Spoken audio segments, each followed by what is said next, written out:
Hey friends, welcome to the channel. Today I'm gonna tell you why making plan is so overrated and what you should do instead to get a better result on literally everything. No matter it is your study, your work efficiency, or even if it's your side hustle.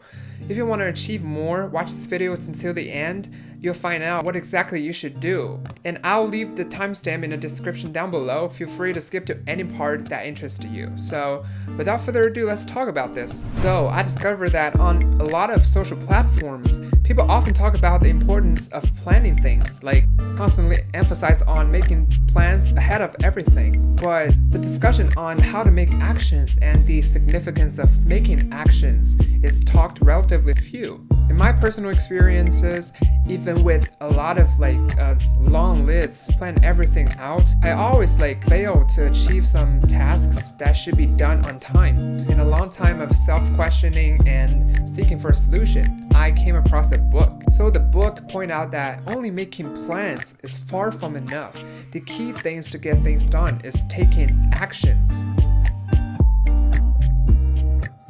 For a long time, I've always considered myself a pro at making plans. No matter it is in my life or my education, I will always try my best to keep everything in order. By making plans and organizing my life, it could absolutely make my daily life more intentional and decrease the chance of me to feel lost.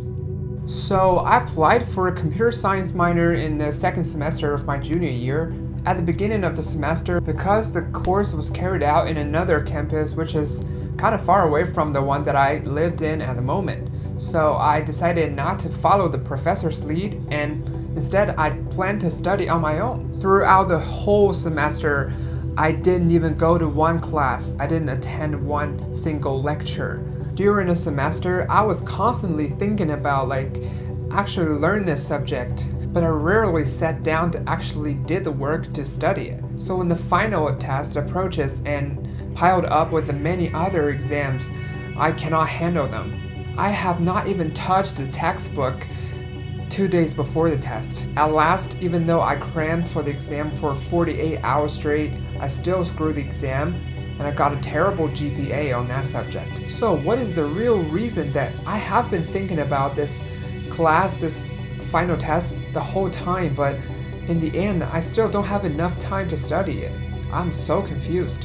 Under the inspiration and guidance of Chie Ikita's amazing book, My Morning Routine, I tried to put the most important task in the first hour after I waking up early. What I mean important task is those tasks that are non-urgent, but they are very important in a long-term perspective. And the result was quite unexpected. To my surprise, in the first hour of I waking up early, many things that have not been touched by me for a really long time were getting started within the first hour. And you should know that many tasks that I get done in the first hour of that morning have been staying in my GTD apps for weeks, even months. This made me realize that my ability of planning and my ability of actually do something is totally out of balance. And it also made me more aware of the importance of actually doing something immediately. For instance, if you want to go to some place, making plans is like setting up a GPS navigation for an accurate and fast arrival. But just have directions is far from enough. The most important thing is keep moving along the route that GPS sets for you. Along the way, there will possibly be a lot of traffic jams and congestions on the way. Moreover, the car might surprisingly run out of fuel or stall out. So making plans is just the first step and nothing more than that. If you just set up a GPS navigation and you do not move, then it's for nothing. It's pointless. On top of making plans, we still need to make great efforts to take actions, because striving for our goals means that we're stepping out of our comfort zones, and our ability to act upon something determines whether we're going to achieve those things or not. So why do people make detailed plans but still fail to reach their destination? After doing the research and analyzing, I have 3 reasons that might have got us there. The first reason: there is resistance between planning and doing. If a person is not used to getting to a working state very quickly, it might take them a long time to even start on the first task. Because doing every task is actually stepping out of our comfort zone, and there is much resistance in between the process.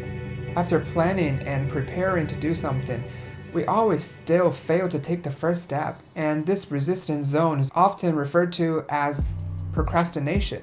The second reason, didn't prioritize the tasks appropriately when planning. And keep dealing with urgent stuff. For example, you have a lot of conference to attend, a lot of emails and phone calls to reply to. Although you did manage to accomplish a lot during the day, you haven't done nothing to get closer to your goal. You have achieved nothing, namely, you have done nothing important. The third reason, it is difficult to keep up with your plans. After the plans are made, we see a very long list of tasks. It can be stressful, but it's a positive kind of stress. We feel very fulfilling and hopeful for that day. But when you take actions, it's another way around. When working on each task, we might not be finished them on time due to constant distractions or the inability to concentrate for a long time span. Then your plan is totally stirred up. Your next plan has to be put off to make up for the extra time you spent on the last one. This will lead to a disruption to people's schedule, which makes people feel anxious or distressed, thus decrease their efficiency and productivity for that whole day. Therefore, improving action ability and work efficiency goes hand in hand with making plans. The blind talk about how important making plan is so overrated. We need to be fully aware of the significance of how to execute our plans. So how do we take actions to improve our ability to act upon anything? Stay tuned for this channel, we're going to talk about that in the next video. So that's the end of this video. If you find this video a little bit helpful for your productivity, hit that like button or leave a comment. I'll do my best to reply to each one of them. Consider to subscribe to this channel for more useful and helpful content in the future. So see you guys in my next video, bye!